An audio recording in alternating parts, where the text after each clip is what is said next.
I got so much motherfucking design on right now.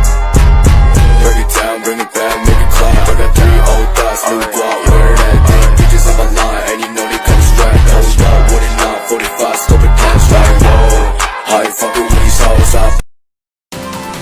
Zat pengatur tumbuh atau ZPT, kultur jaringan.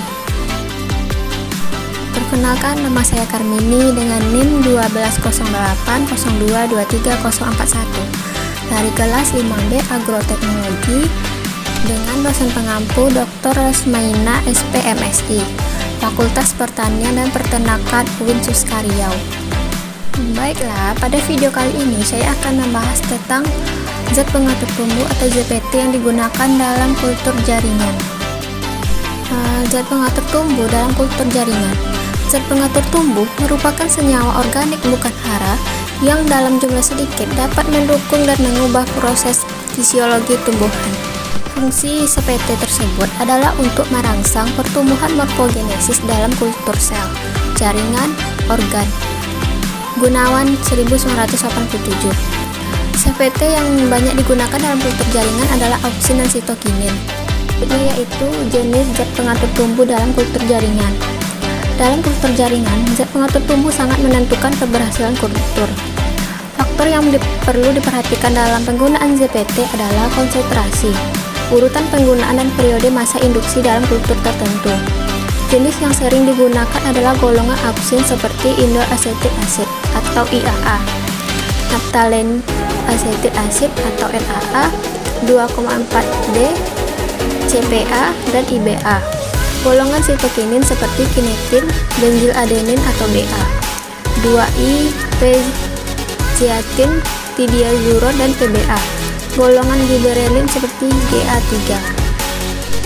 Penggunaan zat pengatur tumbuh dalam kultur jaringan tanaman sangat penting, yaitu untuk mengontrol organogenesis dan morfogenesis dalam pembentukan tunas dan akar serta perkembangan pembentukan kalus. Zat pengatur tumbuh terbagi menjadi 5. Pertama auksin, yang kedua sitokinin, ketiga giberelic acid, keempat etilen, dan kelima inhibitor. Yang pertama yaitu auksin. Auksin merupakan ZPT yang berperan dalam perpanjangan sel pucu atau tunas tanaman. Selain memacu pemanjangan sel yang menyebabkan pemanjangan batang dan akar, peranan auksin lainnya adalah kombinasi auksin dan giberelin memacu perkembangan jaringan pembuluh dan mendorong pembelahan sel pada kambium pembuluh sehingga mendukung pertumbuhan diameter batang. Jenis auksin antara lain yang alami seperti indole acetic acid atau IAA, sedangkan yang sintetis seperti indole butyric acid atau IBA, naphthalene acetic acid atau NAA, dan 2,4 diklorophenoxy acetic acid. Fungsi auksin pada tanaman. Yang pertama itu merangsang proses perkecambahan biji. Yang kedua merangsang dan memacu proses pembentukan dan pertumbuhan akar. Ketiga, merangsang terbentuknya bunga dan buah sehingga tanaman berproduksi lebih maksimal. Yang keempat, merangsang terjadinya partenokarpi, yang merupakan suatu kondisi di mana tanaman mampu membentuk buah tanpa menyerbukan, sehingga pemberian auksin dapat menghasilkan buah tanpa biji. Yang kelima, mencegah kerontokan buah, dan yang terakhir itu memecah dormansi pucu atau apikal, di mana suatu kondisi pucu atau akar tanaman tidak mau berkembang. Yang kedua yaitu sitokinin. Sitokinin berfungsi sebagai pemicu pembelahan sel pada tumbuhan. Senyawa yang dapat berfungsi sebagai sitokinin adalah kinetin dan zeatin. Kinetin pada awalnya ditemukan pada ekstrak sperma burung bangkai. Zeatin alami dapat diperoleh dari biji jagung muda. Selain itu, zeatin juga ditemukan pada air kelapa. Fungsi sitokinin. Yang pertama, merangsang proses pembelahan dan pembesaran sel, sehingga dapat memacu pertumbuhan dan perkembangan tanaman.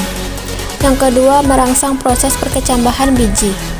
Yang ketiga, merangsang pertumbuhan tunas. Keempat, menghambat proses penuaan pada hasil panen sehingga daya tahan hasil panen lebih lama. Yang kelima, mempercepat penyebaran nutrisi dalam tumbuhan. Dan yang keenam itu meningkatkan sintesis pembentukan protein pada tanaman. Yang ketiga yaitu giberelic acid. Gibberellin dapat ditemukan pada dua fase utama, yaitu gibberellin aktif atau GA bioaktif dan gibberellin nonaktif. GA bioaktif inilah yang mengontrol pertumbuhan dan perkembangan seluruh pertumbuhan, baik akar, daun maupun batang tanaman, seperti pengembangan biji, perkecambahan biji, pertumbuhan tunas, pertumbuhan daun, merangsang pembungaan, perkembangan buah, pemanjangan batang, serta diferensiasi akar. Gibberellin terbagi dua, itu yang pertama sintetik berupa BA atau BAP atau benzyl adenin, kinetin atau furfuryl aminopurin, TDS atau tiosuron, dan yang alami berupa 2IP atau dimetil aminopurin dan zeatin. Gibberellin juga berperan dalam memacu pembungaan pada beberapa tanaman, mematahkan dormansi biji, serta memicu perkecambahan biji. 4. Etilen. Etilen berfungsi untuk membantu proses pematangan buah, memacu pembungaan, merangsang pemekaran bunga, merangsang pertumbuhan akar dan batang, merangsang pengguguran buah dan daun, merangsang perkecambahan biji, menghambat pemanjangan batang kecambah, memperkokoh batang tanaman, dan mengakhiri masa dormansi.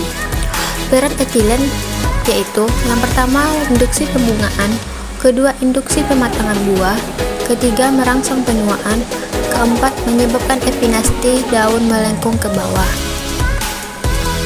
dan yang terakhir yaitu yang kelima, inhibitor. Inhibitor adalah zat yang menghambat pertumbuhan pada tanaman, sering didapat pada proses perkecambahan, pertumbuhan pucuk atau dalam dormansi.